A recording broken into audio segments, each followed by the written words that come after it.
Bakit po ngayon biglang nagbago ang kulay natin? Bakit po ganyan tayo ngayon? Bakit po napakababa? Siguro po, kung may pagkakataon tayo, maring bukas o kang makalawa, makikita po ninyo yung complete video yung nangyari nung Lunes.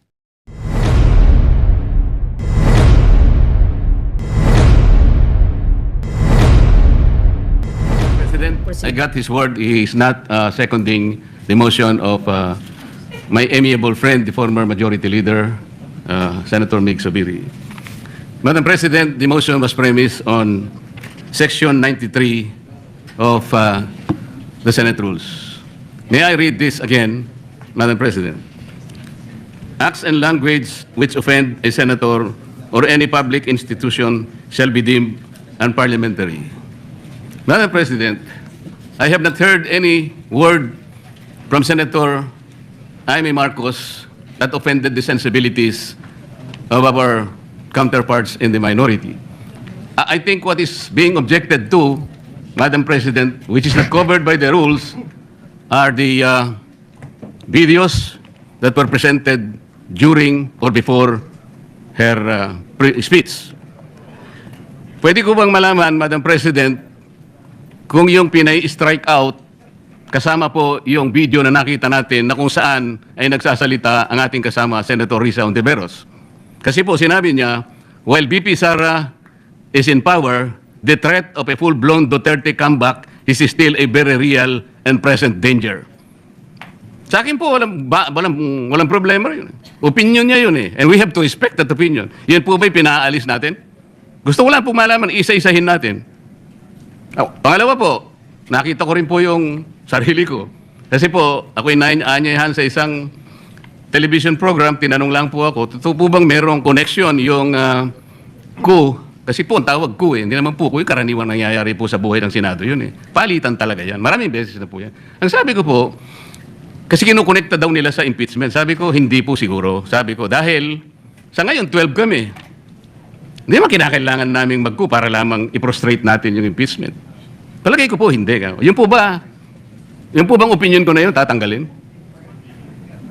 Gusto ko lang pong malaman. Kasi po, meron pa po ngang sinabi, Jaime, sinungaling. Meron din po nagsabing gano'n eh. Ang ibig ko po sabihin, Madam President, ngayon po nakita natin the vibrancy of democracy in this chamber. Isa-isa po silang nagsalita lahat. Nabigyan ng pagkakataong ipaliwanag ang kanilang panig. Hindi po ba maganda ngayon na nakita ng taong bayan, nagamit nga lang po yung kanyang presentation. Pero naging daan para mapakinggan ng buong mamamayan. At sila na po ang final arbiter, Madam President. Ako nga po eh. Ako nga po. Kailan lang nag-privilege speech ang isa sa atin dito. Habang nagsasalita siya, pinadaan niya ang isang slide na merong isang papel, na merong takip, at pagkatapos merong nakasulat, care of Congressman Marcoleta, 500. Isang kapirasong papel na tinakpan. Nung hindi pinatos ng media, kinabukasan, nagpa-interview siya, hindi minsan, 2 beses, para lamang ipangalandakan ang importansya ng papel na may takip at merong nakasulat, care of Kong Marcoleta, 500. Nagsalita po siya sa media 2 beses at paiimbestiga raw ako sa ombudsman. Dahil po ba sa media nangyari yon at hindi dito?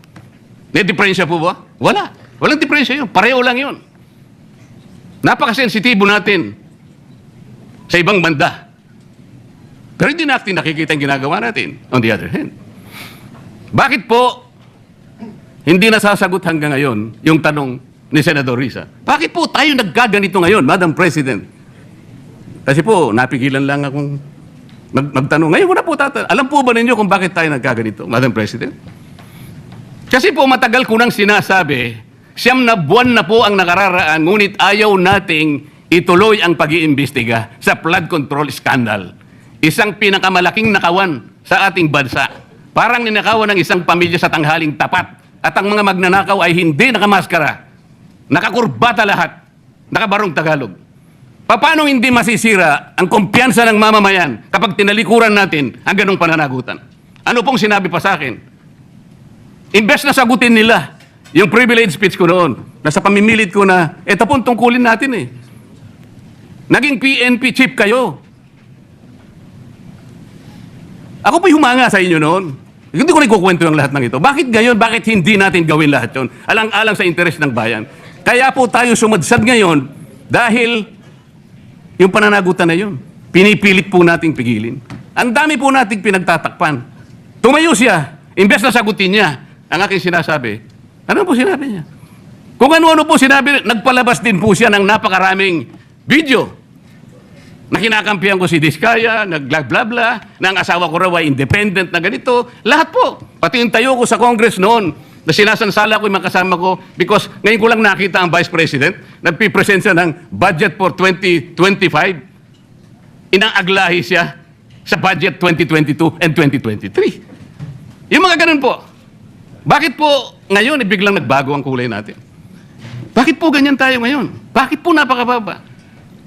Siguro po, kung may pagkakataon tayo, maring bukas o kamakalawa, makikita po ninyo yung complete video yung nangyari nung Lunes, May 11, 2026.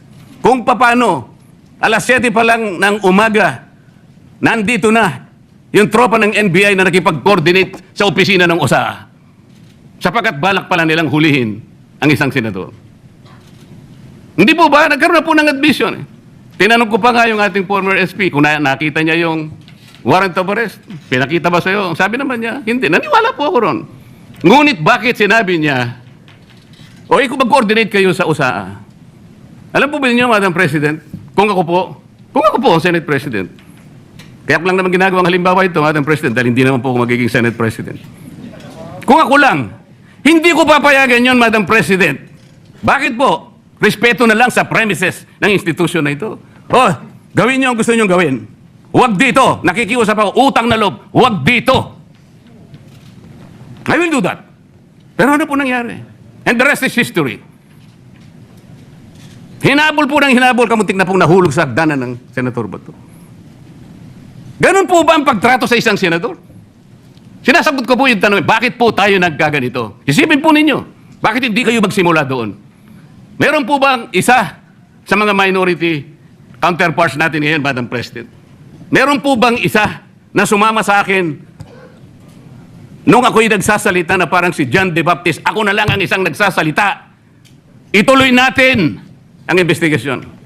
Meron po ba silang lakas ng loob na samahan ako? Madam President? Wala po.